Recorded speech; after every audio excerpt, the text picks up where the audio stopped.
La question, les investisseurs, l'année 2023, rien que dans le département que nous gérons au niveau de l'APEX, quand on parle d'agrément au code des investissements, ce sont des intentions d'investissement. On a réalisé 800 milliards d'investissements agréés en 2023, fin 2023. En fin 2024, nous avons comptabilisé 2963 investissements agréés. Est-ce que c'est une fuite des investissements ou bien des investisseurs? Les chiffres parlent d'eux-mêmes. Qui sont-ils?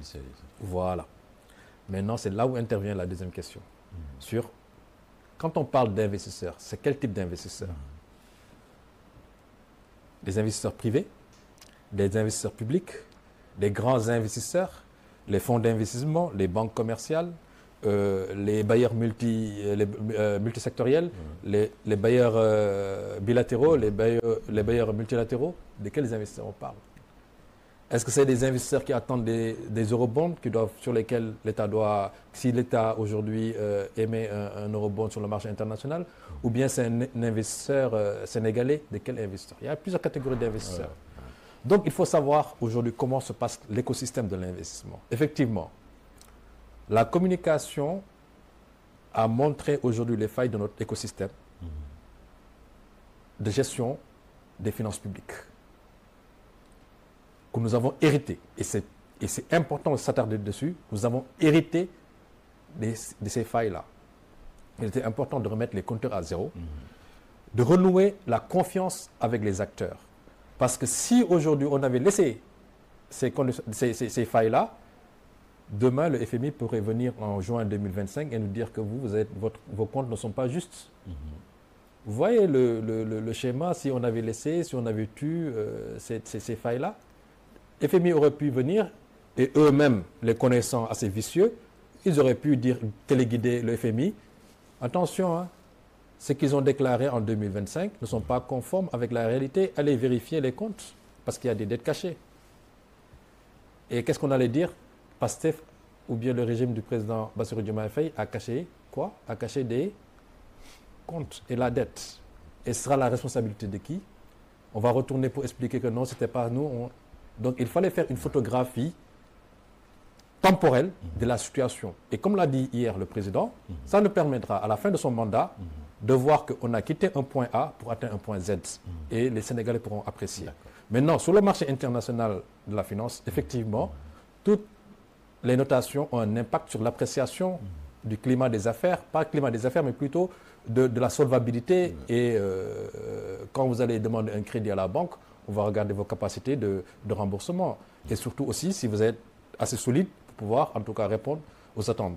Et de la même manière que pour un particulier, les États aussi sont évalués pour apprécier un peu. Maintenant, nous, ce qu'on est en train de faire, les réformes qu'ont annoncées les autorités, vont dans le sens d'une meilleure gestion, en tout cas, des finances publiques. Les plus grands investisseurs, sûrement, c'est des étrangers, ici au Sénégal. On a entendu hier M. le Président de la République parler des Chinois. Qui sont-ils, ces investisseurs? Sur ce volet-là, il faut distinguer deux choses. Il y a le volet investissement, on parle là sur ce point-là, sur le volet investissement privé.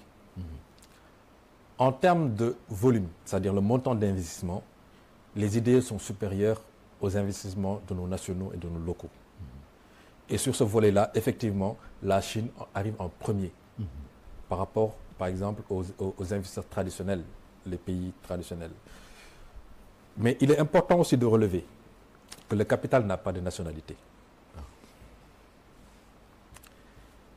Autant les Chinois, les investisseurs chinois arrivent en premier en termes de provenance, en tout cas de l'origine du porteur du projet, parce que souvent ils interviennent dans le cadre des infrastructures, autant en termes de provenance technique, mais c'est dans les îles Vierges, d'où provient le capital.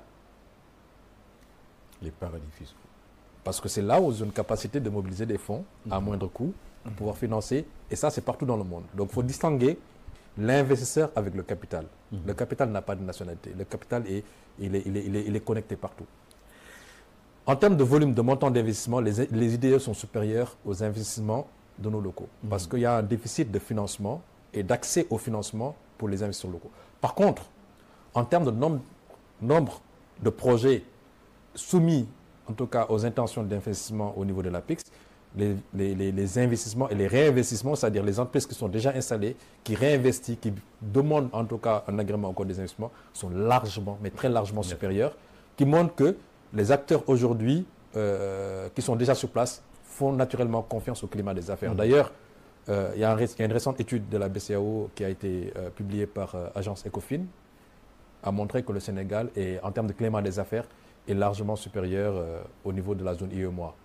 Donc pour dire encore une fois que ce qu'on veut faire penser du fait qu'il y a une notation qui s'est dégradée, que c'est la fuite des investisseurs, c'est totalement faux. D'accord. Quand vous parlez d'IDE, c'est investissement direct étranger, tout à fait. C'est ça. Et pour les nationaux, dans l'imaginaire populaire, les nationaux sont plus obnubilés par l'investissement immobilier. Est-ce que vous vous occupez de ça? C'est quoi? Qu'est-ce que ça traduit, qu'on ne prend pas de risques, ou bien les Sénégalais n'investissent pas que dans ça, dans l'immobilier, non? Il faut s'accorder une chose. Un investisseur, quand il prend une décision d'investissement, c'est pour vraiment avec la prise en compte du fait qu'il veut minimiser au maximum les risques. Ça, il faut s'accorder sur ça. Quand un investisseur arrive, il y a plusieurs schémas qui sont en ligne de mire. Moi, j'ai un capital. Ce capital-là, je veux le fructifier. Il a plusieurs options. La banque, l'épargne, avec un taux modeste. Le marché financier, avec un taux de 6%.